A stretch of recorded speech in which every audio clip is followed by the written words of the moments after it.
Hey guys, Jude Alpine Companies. Today we're going to be pouring a sister pad next to a couple of these pads.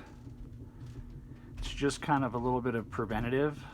It's up here in the mountains, so these pads are pretty solid, but to be safe we're going to do a sister pad next to this.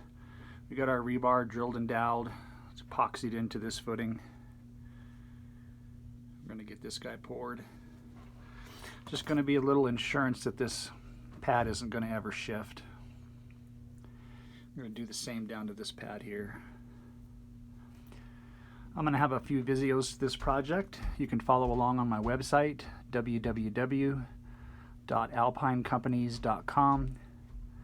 Click on my YouTube link and you can watch this series of videos as well as over 2,000 others. Thanks for watching. Little sister pad on a footing. See you guys on the next video.